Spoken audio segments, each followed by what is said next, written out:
هاتف تسلا الجديد تسلا موديل باي مواصفاته موعد الإطلاق ب $299 ونت ببلاش وموعد نزوله بالأسواق. إيلون ماسك يفجر مفاجأة.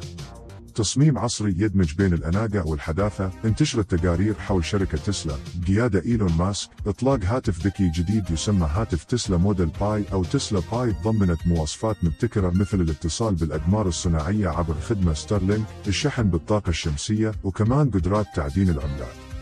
يحمل سعة تخزين تصل إلى 2 تيرابايت مع معالج قوي 8 نواة ودعم شبكات الجيل الخامس 5G. بالنسبة لموعد الإطلاق، أصبح الآن توجد معلومات رسمية وكان قد تم تداول إخبار سابقة عن طرح هاتفاً بمواصفات جديدة لحين ظهر المؤسس منذ ساعات. تم الكشف عن هاتف بمواصفات خاصة. الاتصال بالإنترنت الفضائي، يدعم الاتصال عبر شبكة ستارلينك مما يتيح التغطية في أي مكان على الأرض تقريباً.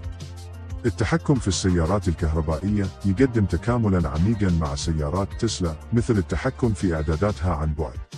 تصميم فريد مستوحى من هواتف آيفون مع شاشة أولد فائقة الدقة 4K بحجم كبير وكاميرا رباعية بدقة تصل إلى 108 ميجا بكسل. إمكانيات الطاقة الشمسية، قد يتوفر الهاتف بخاصية الشحن بالطاقة الشمسية وهي إحدى ميزات تسلا المبتكرة. تقنيات فريدة مثل القدرة على تعدين العملات الرقمية ودعم المستخدمين ذوي الإصابات الدماغية بميزات طبية.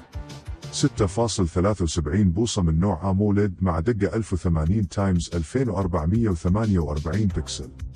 معدل تحديث 165 هرتز لضمان سلاسة عالية في التصفح والألعاب.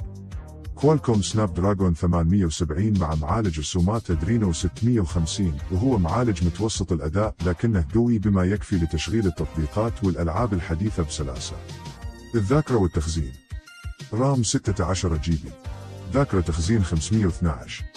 كاميرا خلفية ثلاثية 50 ميجا بكسل عريضة و50 ميجا بكسل فائقة الاتساع و50 ميجا بكسل ماكرو. كاميرا أمامية 32 ميجا بكسل مع تسجيل فيديو بدقة 1080 لتسجيل الفيديو 8K بدقة 24 إطارا في الثانية. بطارية 5000 ملي أمبير أورز مع شحن سلكي بقوة 120 واط. نظام التشغيل يعمل بنظام أندرويد 13 مع واجهة تسلا يو آي مخصصة. الاتصال والتكنولوجيا، يدعم شبكات 5G. يدعم تقنيات الذكاء الاصطناعي مثل إمكانية التحكم عبر نورالينك. سعر هاتف تسلا الجديد ب $299. من المتوقع أن يكون العام الجديد 2025 هو موعد انطلاق الهاتف، حيث نضمن له شعبية كبيرة ونجاح أكبر.